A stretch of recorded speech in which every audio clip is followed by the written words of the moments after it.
Assalamualaikum warahmatullahi wabarakatuh.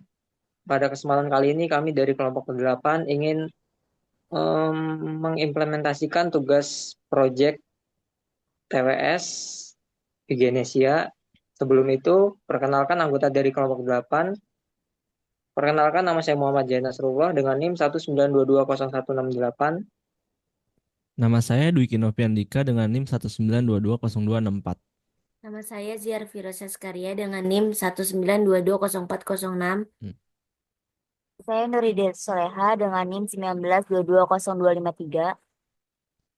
Saya Munafatul Zahra dengan NIM 19220156. Di sini saya akan menjelaskan pengertian aplikasi Wignesia. Wignesia adalah sebuah aplikasi yang dirancang untuk membangun ekosistem bagi generasi muda Indonesia. Aplikasi ini memungkinkan pengguna untuk saling berbagi cerita, cita-cita, dan memotivasi satu sama lain dengan jangkauan dari Sabang sampai Merauke. Aplikasi ini juga berfungsi sebagai platform untuk meningkatkan kualitas pembelajaran dan kolaborasi antara dosen dan mahasiswa, serta memberikan pengalaman praktis dalam pengembangan aplikasi berbasis web dan mobile. Baik, di sini saya akan menjelaskan seputar proses bisnis Vigenesia. Generasi muda Indonesia menjadi tumpuan masa depan bangsa Indonesia dalam mempertahankan persatuan dan kesatuan melalui 3S, yaitu saling kenal, saling sapa, dan saling berbagi. Memberikan motivasi dan menginspirasi, mengedukasi, serta berbagi cerita dan cita-cita membangun negeri Indonesia.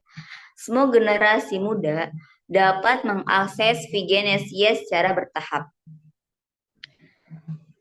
Yang pertama yaitu melakukan registrasi sebagai user baru. Yang kedua, masuk sebagai user melalui security system. Yang ketiga, user dapat membaca semua data, motivasi, cerita, cita-cita yang telah direkam ke dalam database.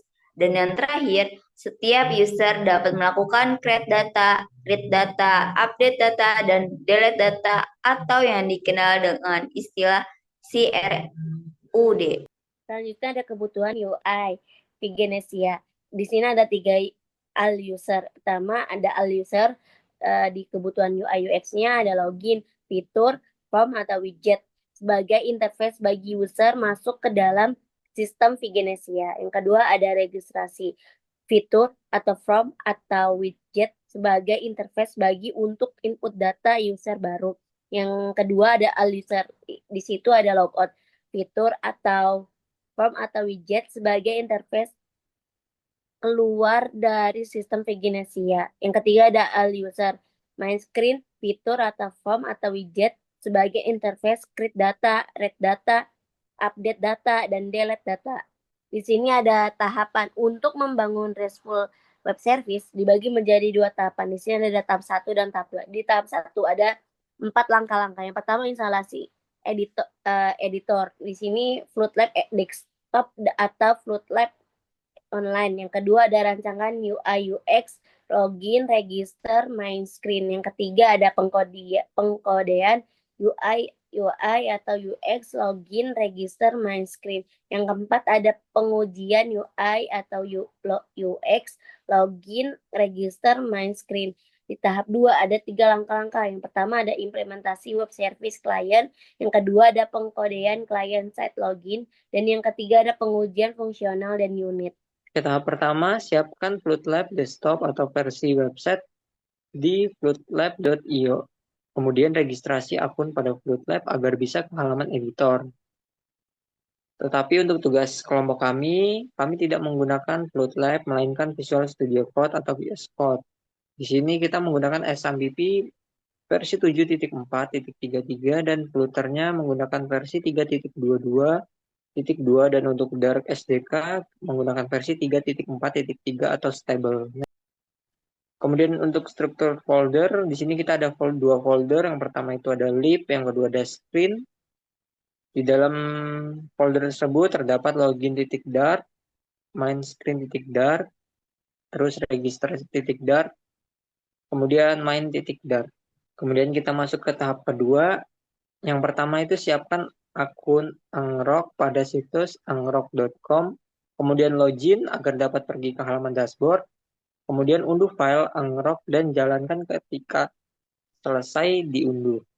Kemudian konfigurasi out token melalui file unlock.exe dan deploy unlock-nya dengan syarat sudah menjalankan localhost. Di sini kita menggunakan XAMPP versi 7.4.33 dan Flutter menggunakan versi 3.22.2 dan untuk Dart SDK-nya menggunakan versi 3.4.3 atau stable. Oke, di sini saya akan mendemonstrasikan aplikasi Viginisia-nya. Di sini kita menggunakan Visual Studio Code. Jadi di folder lib ini ada satu folder screen dan juga main dot. Nah, di dalam folder screen ini ada login, ada main screen, dan juga ada register. Dan di main dot ini, dia langsung terhubung ke halaman login jika di start. Nah, untuk di halaman login ini, dia terhubung dengan halaman register dan juga halaman main screen. Jadi nanti di halaman loginnya ini ada tombol sync up atau register. Jika diklik maka akan menuju ke register. Dan juga di halaman login ada tombol sync up. Jika diklik maka akan langsung direct ke main screen-nya. Sekarang kita start aja di sini.